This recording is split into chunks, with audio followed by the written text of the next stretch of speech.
النهارده معانا وحده تدريبيه لتمرين مهم جدا قوي، كله بيبقى محتاجه سواء سيدات او رجاله. احنا محتاجين النهارده نشتغل شغل سكوات. طبعا احنا جايبين الكورس ده للمبتدئين.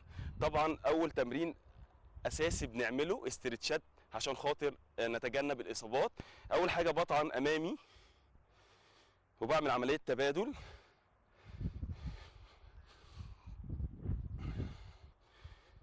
تمرين استرتشات جانبي.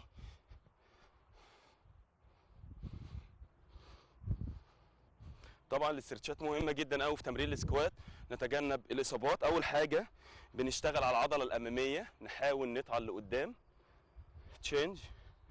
طبعا لازم ناخد وقتنا في الاسترتشات، احنا عشان وقت البرنامج بنحاول نقلل. بحاول اطعن رايت وليفت على كعب رجلي وانزل بجذعي. هبتدي اشتغل سكوات عادي امامي بالجامب. في كتير مننا قوي بيغلط في تمرينات السكوات، بتسبب له اصابه في مفصل الركب. لازم اكون وانا شغال احاول انزل زي مقعد الكرسي امامي، ظهري مفرود، ايديا بحاول ابص لفوق وبطلع، باخد وقتي وبنزل.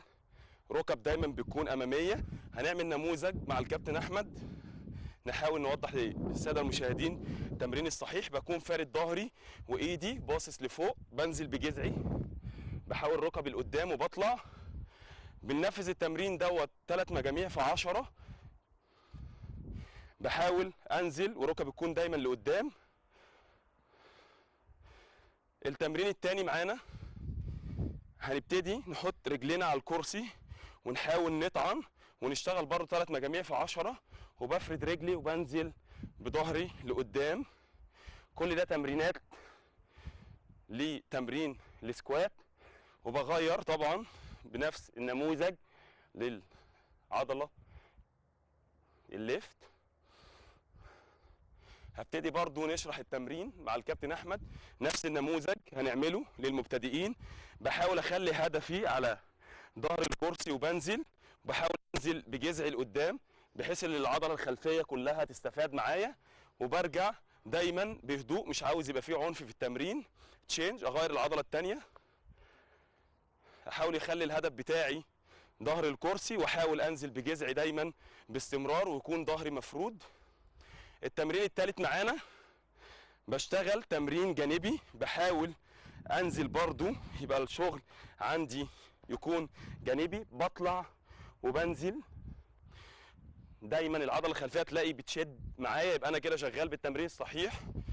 وبغير للعضله العكسيه. هنوضح التمرين برضو مع الكابتن احمد للمبتدئين.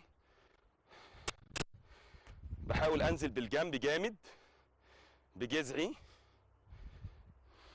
تشينج.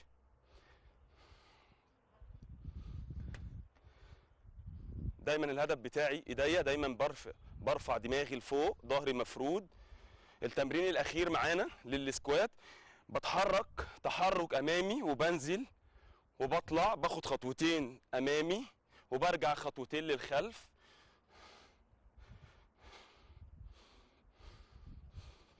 وبطلع اسرع شويه.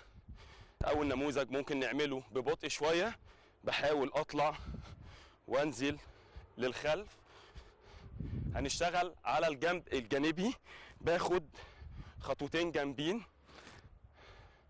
وبرجع تاني خطوه تانيه، بحاول انزل وظهري يكون مفرود لورا. طبعا عشان وقت البرنامج هنحاول نقلل في عدد الوحدات التدريبيه، لكن لازم كل نموذج انا عملته يتعمل 3 مجاميع في 10. اشوفكم في حلقه جديده، وكان معاكم كابتن محمد دغش.